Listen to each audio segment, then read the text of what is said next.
아침에 마음을 연단하시는 하나님, 마음을 연단하시는 하나님이라는 제목으로 말씀 나눕니다. 요즘에 인터넷이 많이 이제 발전됐는데 웬만한 정보는 다 인터넷을 통해서 웬만한 정보는 다 있습니다. 굳이 도서실 안 가도 되고 컴퓨터 켜가지고 검색어를 몇 개 치면 나오죠.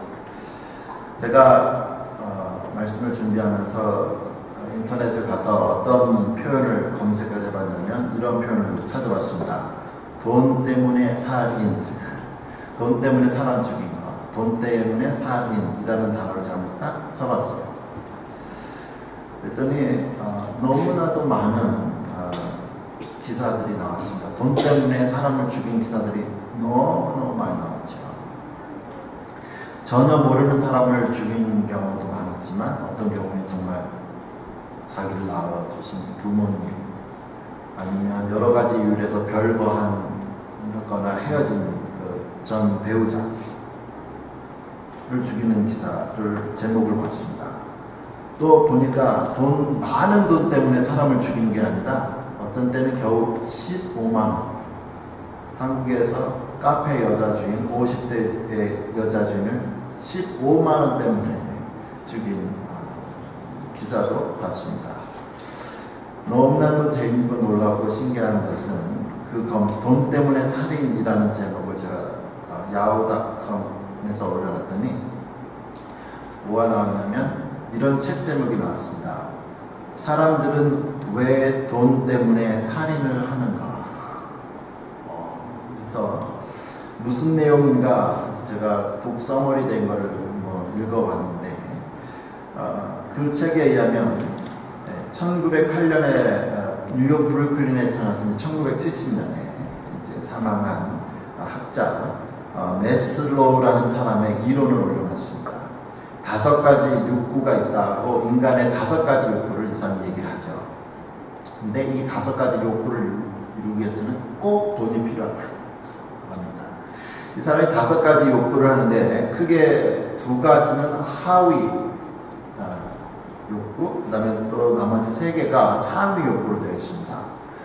밑에 하위 욕구 첫 번째 뭐냐면 이 생리적인 욕구를 말하는데 소위 말하면 의식주가 해결이 돼야 돼요. 의식주가 입고 먹고 자는 문제, 집 문제, 먹는 문제, 옷 입는 문제가 이게 해결이 된다. 그리고 이러한 배고프면 이런 게 해결이 되면 다른 욕구가 하나 더 생기지 않는다는 거예요. 그리고 나서 하위 욕구 중에 2번째 이 안정적인 욕구, 안전해야 되겠다. 이런 의식주 문제가 해결되고 나면 2번째 나타나는 욕구가 뭐냐면 신체적, 감정적 위협으로부터 안전을 보장하고 싶은 욕구가 있다고 합니다. 그리고 이게 이제 하위, 인간의 가장 기본적인 거다. 그래서 하위 욕구로 이 사람을 받고 상위 욕구로 또 3가지를 보게 되는데 3가지 상위 욕구 중에 첫 번째는 뭐냐면 이 소속감과 이 애정에 대한 욕구다. 소위 말해서 기본적으로 먹고 살만하고 내가 안전하게 되니까 내가 어느 사회 집단에 소속이 되고 싶어요. 그런 마음이 드는 거예요. 소위 말해서 왕따 당하면 그래서 살아남기가 힘든 겁니다. 소속감이 있고 싶은 거예요. 소속감, 집단을 형성하고 집단에서 받아지기를 원한다고 하고 있습니다. 그래서 이 사람은 인간을 사회적 동물이라고 보고 있죠. 그리고 나서 먹고 자고 이런 안정되고 어떤 소속이 됐을 때 4번째 나타나는 이 단계 뭐가 욕구가 뭐냐면 이 존경의 욕구가 있다. 이 자기가 속해 있는 이 단체에서 인정을 받고 싶은 거죠. 인정을 받고 싶은 겁니다. 그래서 타인으로부터 존경받고 집단 내 지위를 확보하고 싶어 합니다. 인정, 우두머리가 되고 싶은 거예요. 존경. 그래서 이런 외적인 욕구가 필요하다. 그리고 나서 인간의 마지막 단계로 봅니다. 자아 실현의 욕구다. 자아 실현의 욕구. 앞에 4가지가 차례로 왔을 때 제일 마지막으로 온 거는 뭐냐면 개인의 능력을 발휘하고자 하는 혹은 성취하고 싶은 욕구입니다. 돈을 아무리 많이 줘도 나 자 가치가 이게 이상하다 그러면 돈을 조금 벌더라도 자기 가치 실현, 자아 실현을 할 수 있는 데 가서 일을 하고 싶고 또 남는 시간이 있어가지고 나는 누구인가 하면서 그 자기 발전을 위해서 자기 발전을 통한 성장 및 잠재력을 극대화하고 싶어하는 욕구가 모든 사람에게 있다. 그렇죠. 차례차례로 있습니다. 그러니까 결국에는 사람들은 의식주 문제에 시작해가지고 최고의 사회에서 인정받는 데서 끝나는 게 아니라 나 정말 가치 있는 인생을 살고 싶다로 결론을 내리게 됩니다. 이야기는 이렇죠. 그러니까 한국에서 산업화가 시작될 때 유럽에서도 산업문명이 시작될 때 산업혁명이 일어나겠죠. 처음에 돈만 준다면 석탄 공장에서 하루 14시간을 일하든지 아니면 공장에서 청계천에서 염색업체가 하는 그런 데서 하루에 14시간을 제복들을 돌리든지 아무런 상관이 없었어요. 돈만 있으면 먹고 살기 너무 급하기 때문에 인권이라는 거 보이질 않았습니다. 근데 어느 정도 살만하니까 인권이 이제 생각이 되는 거죠. 생각이 되고 인권이 생각나고 나니까 내가 다른 사람을 위해서 사는 것도 좋지만 어차피 한 번 사는 거 보람있게 나 자신을 발전을 위해서 취미생활을 하고 싶은 게 우리의 욕구입니다. 그런데 이런 게 공짜로 안 되잖아요.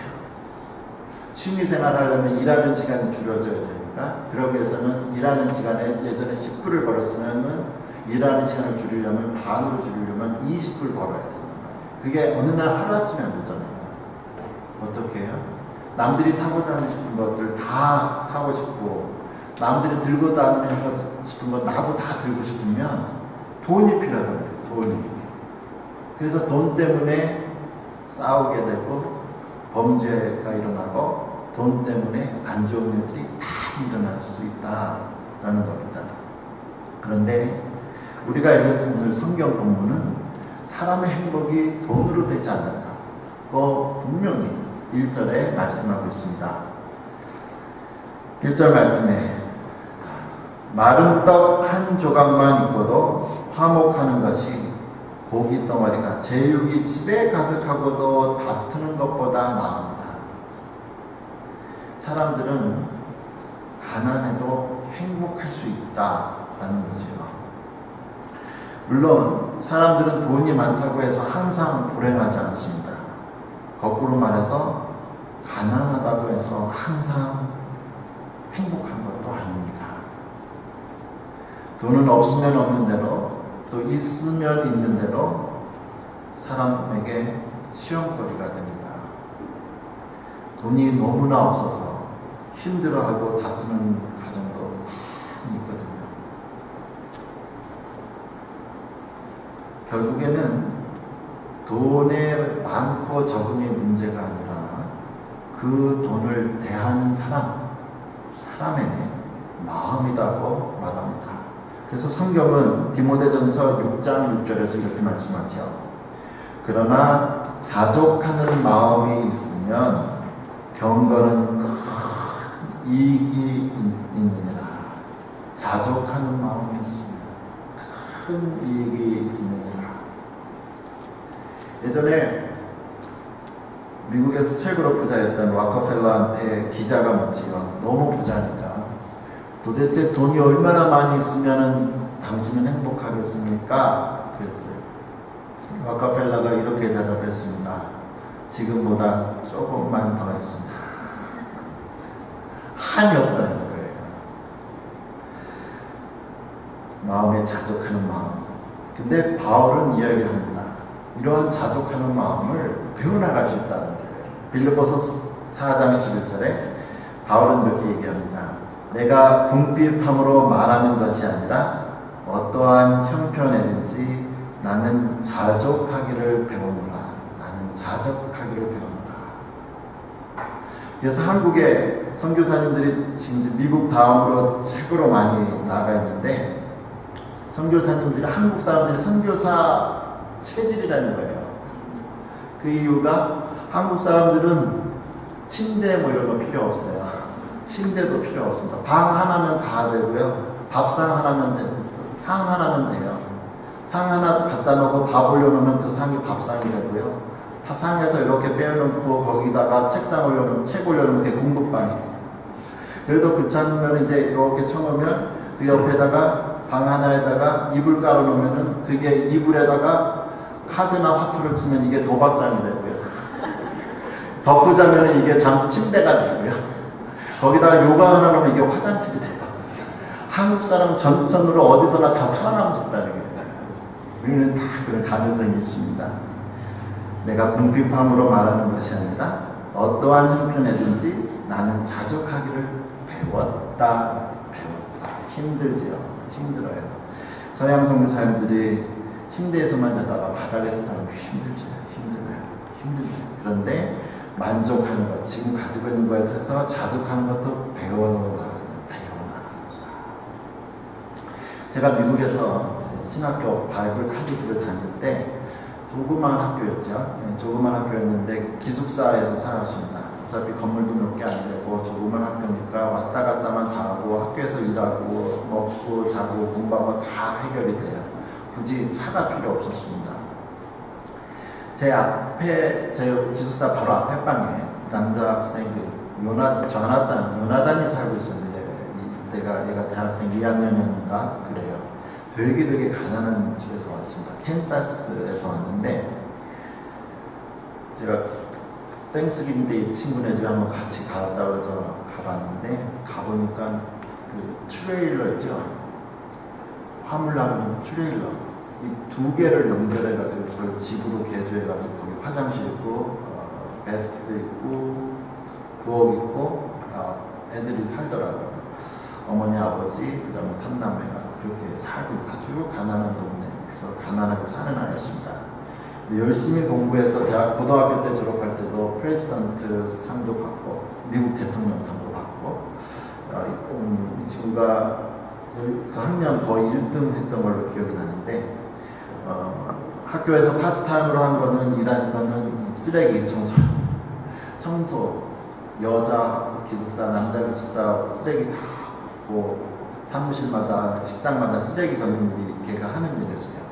그러면서도 쓰레기 걸으면서 내가 뭘 했냐면은 성경 암송 쓰레기통 질질 끌고 다니면서도 성경 암송해가지고 저희는 신학교였으니까 성경 한 60개 정도를 외우면 한 1학점을 주는 이런 게 있었는데 얘는 그렇게 성실하게 열심히 살았습니다. 이 친구가 여자친구를 사귀었어요. 여자친구를 자기보다 더 어린 학생 한 명을 얘네들이 제가 나중에 알고 보니까 얘가 대학교 4학년 때 여학생은 대학교 3학년 때 결혼을 했던데 이 사귀는 여자애들하고 어느 날 옥신각신 얘기를 하는 걸 같이 들을 기회가 있었습니다. 이 여학생이 사실 이 여학생도 그렇게 풍요로운 집은 아닌데 차를 사고 싶어하는 차를 남자애가 그랬죠. 생각해봐라. 차가 왜 필요하냐. 여기 다 조그만 학교고 왔다 갔다 하고 학교에서 일하고 살 쓸 일도 없고 집에 갈 때 혹시나 방학 때나 이렇게 집에 갈 때 차가 필요할 때 그때는 어머니가 오셔서 아버지가 오셔서 데려가는데 차가 필요가 없는데 왜 사냐. 얘는 필요한 거예요. 있는 애들이 있거든요. 학교에 차가 있는 애들이 있고 심심하면 또 어디 갈 수도 있으니까 옥신각신 했는데 이 전화 때문에 하는 말은 그렇죠. 야, 돈 공짜로 생기냐. 차값 내야지, 다달이 페이먼트 나가야지, 인슈런스, 나이도 어리니까 보험은 올라가죠. 쓰지도 않는 거, 한 학기에 한두 번 쓸까 말까 하는 그 차를 위해서 왜 수많은 시간을 차를 위해서 일을 하고 돈을 벌어야 된다. 딴 걸 하지, 차라리. 근데 옥신각신 하다가 나중에는 안 사는 걸로 결론이 나는 거 기억하고 있습니다. 학생들뿐만 아니라 어른들이나 우리 모두 다 자기 형편에 맞춰서 사는 거 참 힘들죠. 남들이 하고 싶은 거 하고 싶고요. 타고 다니는 거 타고 싶고 들고 다니는 것이 들고 싶단 말이에요. 힘이 들어요. 남의 시선을 의식하지 않고 산다는 거 참 힘듭니다. 그런데 하나님이 오늘도 그러는 거죠. 3절에 이렇게 말씀을 합니다. 도가니는 은을, 풀무는 금을 연단하거니와 여호와는 마음을 연단하시느니라. 하나님은 우리가 돈이 없다고 되는 거 원치 않습니다. 하나님은 또 우리가 돈이 많다고 우쭐대는 것도 원치를 않습니다. 물질을 통해서 내가 지금 하나님을 우려하는지 아니면 사람을 우려하는지 하나님이 시험을 하시는 거죠. 만약에 우리가 돈이 있어서 목에 힘이 들어가고 돈이 없어서 어깨에 쭉 힘 빠지면 우리는 하나님을 우려하는 게 아닙니다. 지갑을, 은행 통장을 우려하는 거예요. 하나님은 보고 싶은 거죠. 하나님은 돈보다 우리 인생에서 중요한 분이 되시기를 원하시고 있습니다. 돈뿐만 아니죠. 배운 거 못 배웠어. 한이 된 친구들이 많거든요. 근데 옛날엔 다 못 배웠잖아요. 옛날엔 다 못 배웠잖아요. 아니면 나만 알 수 있는 이것 때문에 내가 교만해지거나 아니면 위축될 때 하나님 그걸 안 좋아하시는 거죠. 하나님은 하나님만 좋아하는 사람, 하나님 한 분만으로 만족하기를 바라고 있습니다. 그래서 5절에서는 보니까 내가 가지고 있는 그 무엇 때문에 교만한 사람에 대해서 하나님은 이렇게 이야기를 하고 있습니다. 가난한 자를 조롱하는 자는 그를 지으신 주를 멸시하는 자요, 사람의 재앙을 기뻐하는 자는 형벌을 면하지 못할 자니라. 가난한 자를 조롱하는 게 그를 지으신 가난한 자도 하나님이 만드셨단 말이죠. 그래서 주를 멸시하는 자가 된다. 우리 교회에 홈리스 아저씨 살고 계시잖아요. 아만 아저씨 62세 되신 분인데 가끔은 제가 어저께도 그랬는데 사실은 어저께 새벽 기도에 나와가지고 집에를 1시 반에 돌아왔어요. 아침에 할 일이 있어가지고. 근데 아침 먹어야 되잖아요. 아침 먹어야 되는데 없으니까 제가 부엌에 내려갔습니다. 근데 마침 우리 홈리스 아저씨께서 계란 3개를 삶으시고 콩밥인지 조밥인지 밥을 하시고 또 무슨 빵인데 빵도 치즈가 들어있는 걸 드시고 그분이 손수 만드신 또 요구르트를 드시려고 하시길래 나눠달라는 얘기는 자존심이 있어서 못하고 야구르트 좀 먹어봐도 돼요? 그랬더니 그게 아마 9시 반 정도 됐는데 아침에 나눠 먹자고. 그래서 계란 1개 반, 빵 반쪽, 밥도 반, 야구르트 1컵 막 먹으면서 신기한 거예요. 돈이 도대체 어디서 나서 이런 거를 사오는지. 그래서 얘기했죠. 가끔가다 이분은 또 양복을 정장을 하고 입고 다니세요. 남들이 오면 홈리스도 와가지고 돈 달래 이러는데 모자 턱 쓰시고 코스 마시고 정장을 하고 한여름에도 걸어 다닙니다. 그러니까 사람들이 홈리스를 모르는 사람. 근데 웬만한 이 아는 사람은 다 압니다. 그래서 지금 현재로는 요 시코에 있는 맥도날드에도 금종령이 내려서 출입할 수가 없고 이 센거 라이브리 옆에 있는 센츄럴 교회 옆에 있는 라이브리에도 하도 아는 사람마다 얘기를 해가지고 방해된다고 지금 6개월 동안 들어갈 수가 없고 이런 상태가 됐는데 도대체 돈이 어디서 나는지 물어봤잖아요. 가끔가다 사람들이 돈을 준대요. 얼마 전에도 어느 지나가는 분한테 얘기를 했더니 애나버에서 온 목사님이라나 얘기를 했더니 돈을 달랬더니 돈이 없어서 같이 클럽에 가가지고 40불짜리 기프트 카드를 주셨대요. 지난주하고 그래서 이번 주고 40불을 연명을 하고 계시는 거죠. 그런 피 같은 40불 돈을 제가 어디 뺏어 먹었어요. 근데 제가 그랬죠. 나도 돈 주고 싶지만 나도 돈도 없고 난 내가 돈을 주면 이 사람들이 마약을 할까봐 난 돈을 못 주겠다. 내가 돈 준 돈으로 술 사 먹을까봐 난 못 주겠다. 했더니 버럭 화를 내시면서 그게 교회가 할 일이잖아.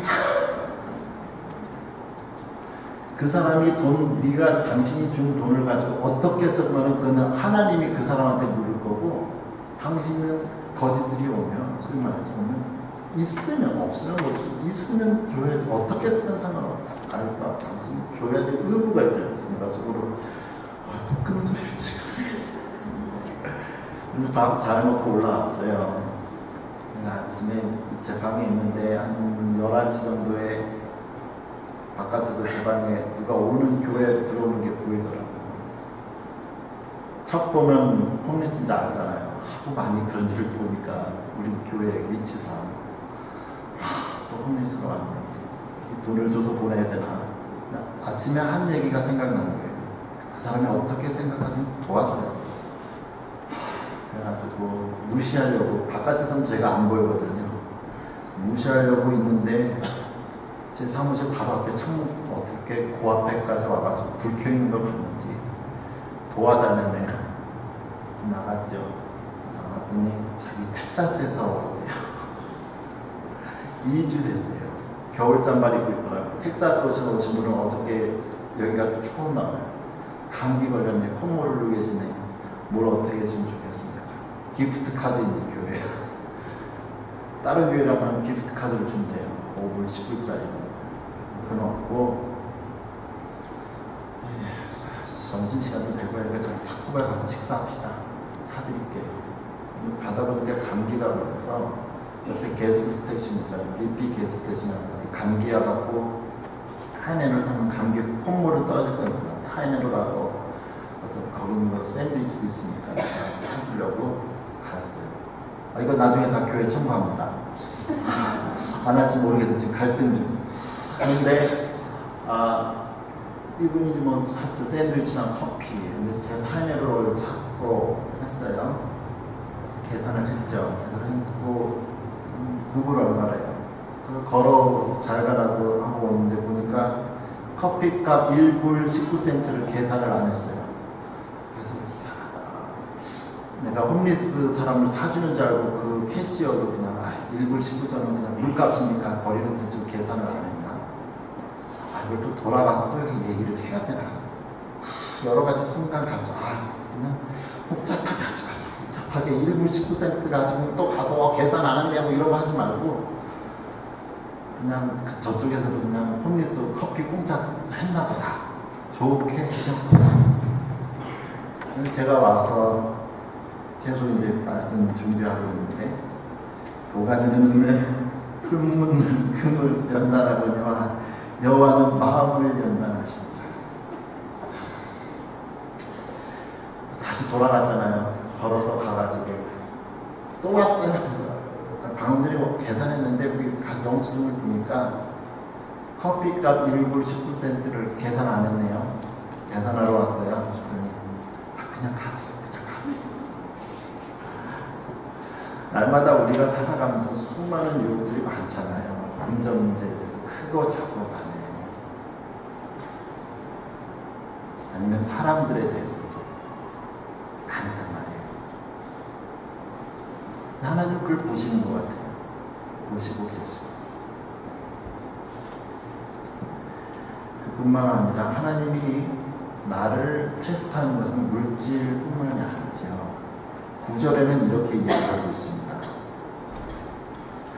허물을 덮어주는 자는 사람을 구하는 자요, 그것을 거듭 말하는 자는 친한 것을 이간하느니라.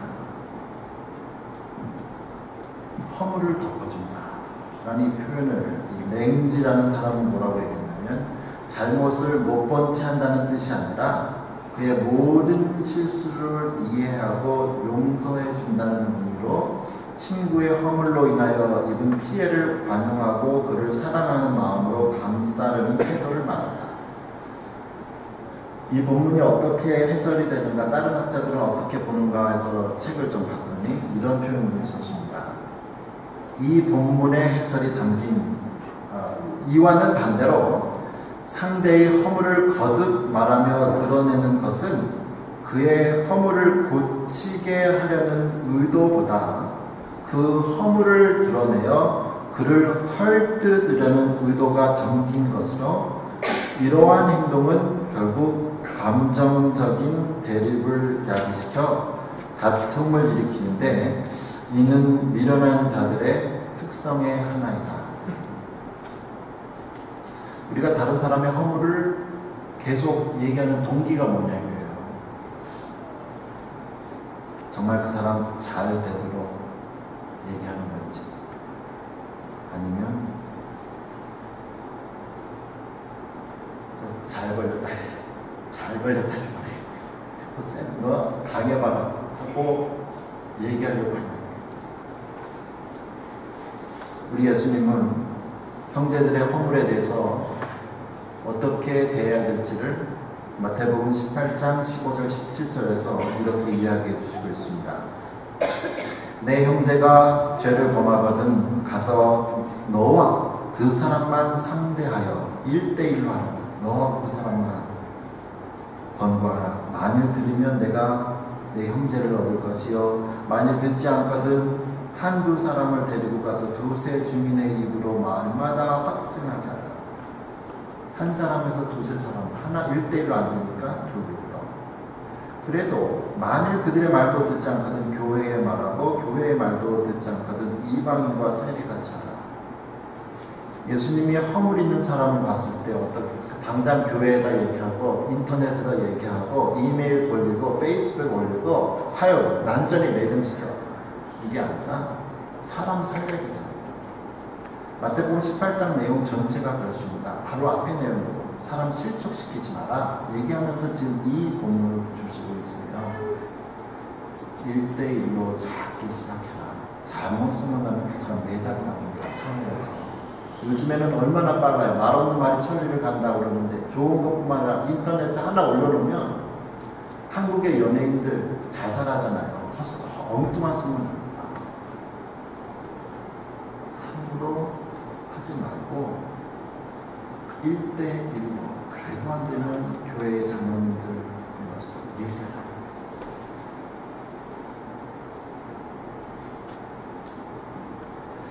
사실 우리 다 여러분이나 저나 우리 다 허물이 많은 사람들이죠. 그리고 다른 사람의 허물은 크게 보여요. 예수님 분명히 말씀하셨잖아요. 내 눈에 있는 들보는 왜 못 보냐. 다른 사람 요만하면 어떻게 볼 수 있냐. 근데 요만하면 크게 보여가지고 얘기를 하죠. 문제를 일으키고 큰 문제를 일으킵니다. 별거 아닌 문제를 일으키고 큰 문제. 그러면서 저 사람 죽이고 내가 살아야 되거든요.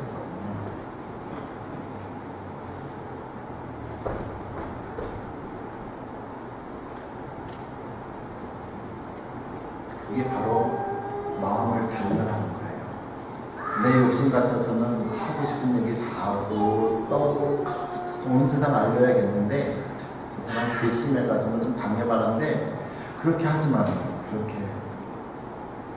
마음은 단련해요. 우리의 마음이 어떤가?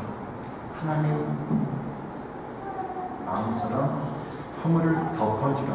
허물을 덮어주라. 허물을 덮어주는 사람에게 큰 복이 그리고 그 사람 자자손손 복이 내린 내용이 창세기 9장 20절에서 27절에 있습니다.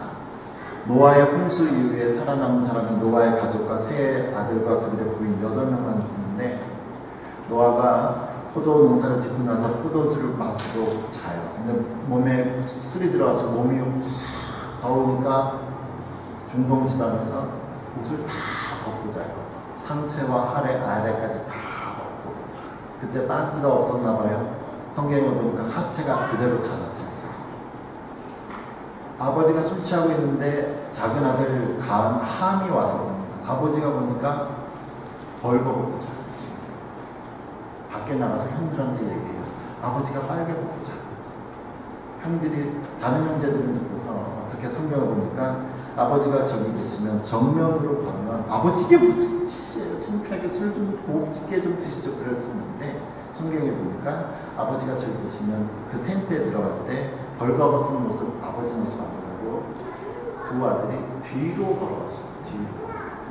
아버지 옷을 양쪽 어깨에다 잘 걸치고 뒤로 들어가서 아버지 옷을 입힐 드릴 때 차마 보면 같은 남자라도 아버지의 수치를 보면 안 된다는 생각을 보지도 않고 뒤로 해서 아버지 옷을 그냥 대충 걸치고 나왔어요.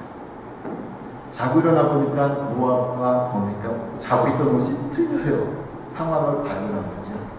그리고 나서 아버지의 수치를 밖에 나가서 비록 형제지만 알린 허물을 덮지 않고 다 온데방데 알렸던 이 사람 함에 대해서 성경에 보니까 저주를 했다라는 표현을 하고 있어요. 저주를 했다. 그리고 아버지 허물을 덮은 이 두 사람은 축복을 했다. 함의 자손이 지금 아프리카에서 지금까지 있습니다. 이 세상에서 술을 마시는 사람들이 안주가 필요하다고 하는데 술을 그래야 씹을 뭐가 있어야 필요하다는데 술을 마시는 사람들든 안 마시는 사람들이든 안주 없이 계속 씹을 수 있는 게 있대요. 그 뭐냐면 사람 씹는 거예요.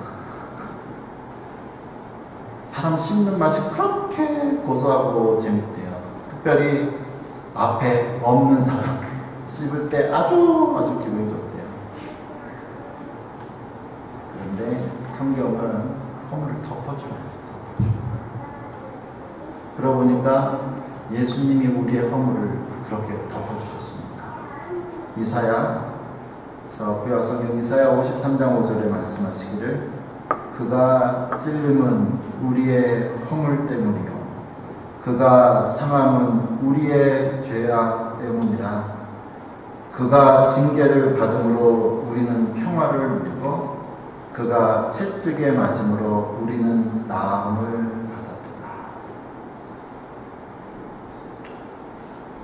지금은 내가 완전하고 다른 사람을 책망할 수 있는 입장 같아도 부족한 나이기 때문에 나도 언젠간 똑같은 죄를 짓습니다. 그래서 성경은 너희가 비판을 받지 않으라고든 비판하지 마라 이 얘기를 하시죠.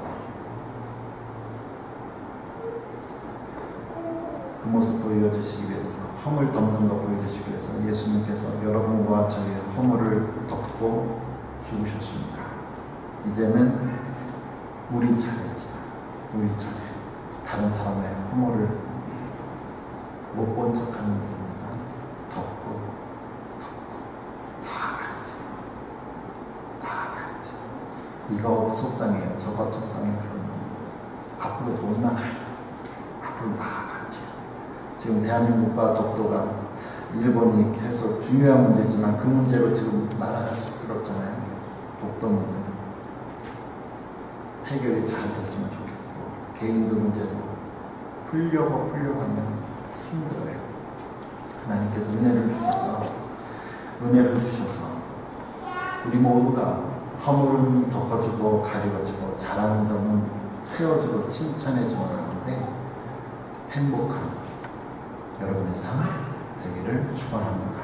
기도하지요. 우리의 허물과 죄로 죽은 우리를 살리신 하나님을 찬양합니다. 우리의 상황에 따라 기뻐하거나 슬퍼하지 않게 해주십시오. 오직 하나님 한 분만으로 만족하며 남의 허물을 가슴 아파하며 기도하는 가운데 하나님의 마음에 합한 사람들이 되도록 인도해 주십시오. 예수님 이름으로 기도합니다.